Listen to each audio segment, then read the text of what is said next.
Honorable Member Shri Amol Khore ji. धन्यवाद अध्यक्ष महोदय, आपने मुझे बोलने का अवसर दिया। माननीय राष्ट्रपति जी ने अपने अभिभाषण में सरकार की कई सारी उपलब्धियों का उल्लेख किया और मैं उन उपलब्धियों के लिए सरकार का अभिनंदन करना चाहूँगा जिनका लाभ अंतिम पंक्ति में खड़े अंतिम व्यक्ति तक पहुँचा हो। राष्ट्रपति जी ने अपने अभिभाषण में नए संसद भवन के निर्माण की बात की, गर्व की बात है, लेकिन सवाल ये उठता है अध्यक्ष महोदय कि जिस देश की सार्वजनिक स्वास्थ्य व्यवस्था कोरोना की महामारी में बुरी तरह से एक्सपोज हुई हो, उस देश की प्राथमिकता क्या होनी चाहिए?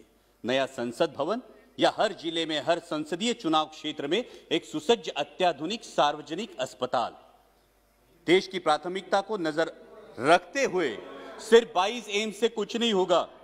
देश की प्राथमिकता को नजर रखते हुए पहले अस्पताल और फिर संसद भवन, इस पर आत्मचिंतन हो, ये मेरी गुजारिश है। Please silence, silence please. Bidur ji. और वैसे भी इस संसद भवन की मांग किसी ने नहीं की है, लेकिन हर सांसद मेरे इस बात से सहमत होगा कि हर संसदीय चुनाव क्षेत्र में एमपी लैड फंड के तहत होने वाले विकास कामों की मांग जरूर हो रही है। इसलिए मेरी दरख्वास्त है कि इस एमपी लैड फंड को अविलंब पूर्ववत किया जाए। इसमें अभिभाषण में केंद्र और राज्य के सरकारों के बीच कोऑर्डिनेशन की भी बात की गई। माननीय minister of finance state Anurag ji यहां उपस्थित है। मैं आपका ध्यान आकर्षित करना चाहूंगा कि महाराष्ट्र की सरकार को जीएसटी की 25,000 करोड़ की राशि प्रदान होना बाकी है, उस पर अविलंब विचार किया जाए। राष्ट्रपति जी ने अपने अभिभाषण में युवाओं के रोजगार की बात की। इस सरकार ने सपना दिखाया था कि सालाना 2 करोड़ युवाओं को रोजगार मिलेगा। अजय मिलना तो छोड़िए, जो हाथ में था वो भी चला गया। आज 1000 नौकरियों के लिए लाख युवा अप्लाई करते हैं और 4th क्लास की नौकरी के लिए ग्रेजुएट्स और पोस्ट ग्रेजुएट्स कतार में खड़े आते हैं। पहले नीम और अब नेशनल अप्रेंटिस जैसे प्रोग्राम, ये जो नीतियां हैं, ये देश के युवा वर्ग के लिए शोषण व्यवस्था साबित हो रहे हैं, क्योंकि पहले नौकरी लग जाती है, फिर माँ बाप शादी कर देते हैं और 2 साल में कंपनी ब्रेक दे देती है ताकि उसको परमानेंट ना करना पड़े और युवा के भविष्य में अंधेरा छा जाता है। इसलिए इन युवाओं के आक्रोश को समझे और इन नीतियों पर पुनर्विचार हो। इस अभिभाषण में और एक बहुत अच्छी बात की गई, वो है आत्मनिर्भर भारत की। जब हम सबने सुना था कि देश को बिकने नहीं देंगे तो हर किसी को गर्व महसूस हुआ था, लेकिन शायद उसके बाद OLX का विज्ञापन कुछ ज्यादा प्रभावशाली साबित हुआ और वो नीतियों में भी दिखने लगा। बेच डाल, BPCL बेच डाल, BSNL बेच डाल, एयरपोर्ट्स बेच डाल, सीपोर्ट्स बेच डाल। अब डर लगने लगा है कि यह आत्मनिर्भर भारत की बात हो रही है या फिर चुनिंदा पूंजीपति निर्भर भारत की।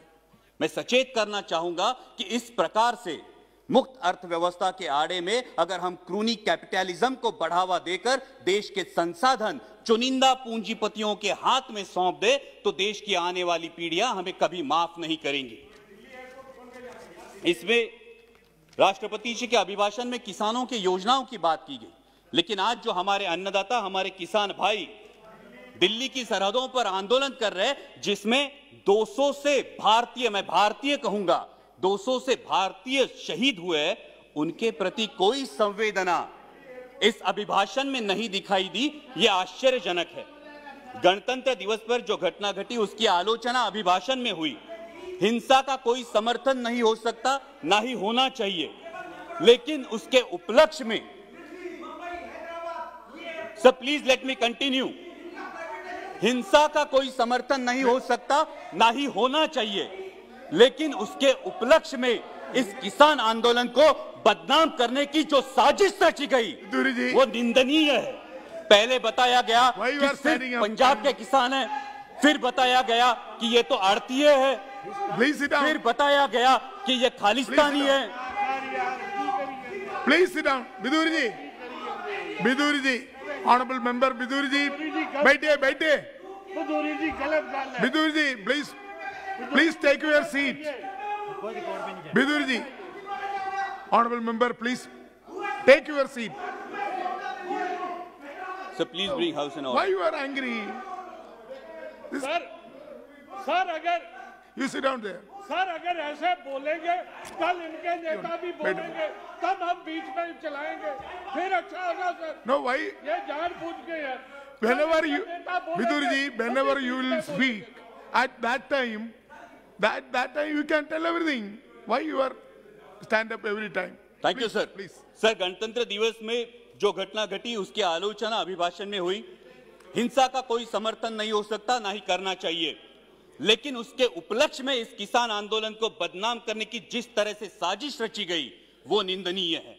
पहले बताया गया ये तो सिर्फ पंजाब के किसान है, फिर बोला गया कि ये तो आड़ती है, फिर बोला गया ये खालिस्तानी है, और फिर तथाकथित आईटी सेल ने और मीडिया के कुछ नुमाइंदों ने उन्हें देशद्रोही करार दे दिया।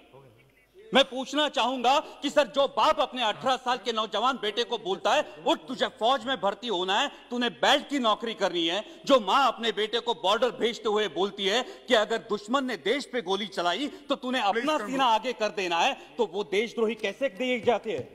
सर, आज बेटा सियाचिन में -डिग्री सेल्सियस में देश की रक्षा कर रहा है और उसका 70 साल का बूढ़ा बाप दिल्ली की सरहदों पर अपने हक के लिए कड़ाके की सर्दी में आंदोलन कर रहा है, तो किस मुंह से बोलेंगे जय जवान जय किसान?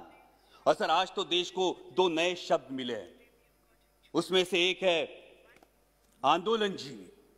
मैं शुक्रगुजार हूं इस शब्द के लिए, कारण महाराष्ट्रातले भाजपचे नेते सतत उठसूट आंदोलन करत होते, त्यांना काय म्हणायचं ते आम्हाला या शब्दामुळे कळलं। पण ज्या कष्टकरी वर्गासाठी आमचे बाबा आढावांसारखे सामाजिक कार्यकर्ते वयाच्या 90 ठामपणे उभे राहतात, ते मात्र महाराष्ट्राचा अभिमान है। लेकिन मैं पूछना चाहूंगा सर आपके माध्यम से कि जिस देश की स्वतंत्रता की बुनियाद ही आंदोलन हो, उस देश में इस बात का प्रयोग कैसे किया जा सकता है? सिर्फ 1 मिनट में कंक्लूड करूंगा सर। यहां पे कई माननीय सदस्य बोलते हुए उन्होंने परराष्ट्र में जिन्होंने अच्छी बात की उसकी सराहना की, लेकिन ये कैसी विडंबना है सर, जब ब्राजील के राष्ट्राध्यक्ष संजीवनी की उपाधि देंगे तो हम खुश होंगे, जब अमेरिकी पूर्व राष्ट्राध्यक्ष हाउडी मोदी बोलेंगे तो हम तालियां बजाएंगे, और जब कोई विदेशी मानवता के दृष्टिकोण से किसान आंदोलन पर टिप्पणी करेगा तो फिर वो फॉरेन डिस्ट्रक्टिव आइडियोलॉजी हो जाती है। सर, ये बैरिकेड्स लगाना, ये फेंसिंग करना, ये किस प्रजातंत्र का लक्षण है? सर, महामहिम राष्ट्रपति जी ने अपने अभिभाषण में आर्य चाणक्य के पंक्तियों का उल्लेख किया, लेकिन मैं इस सदन को बताना चाहूंगा कि उन्हीं आर्य चाणक्य ने यह भी बताया है कि जब राजा का अहंकार प्रजाहित से ऊपर उठ जाए तो समझ लेना कि उसके शासनकाल का अंत निश्चित है। और इसीलिए मैं दरख्वास्त करूंगा कि संवेदनशीलता से इस समस्या का किसानों के हित में हल निकाले, ताकि फिर हर देशवासी गर्व से कह सके जय जवान जय किसान।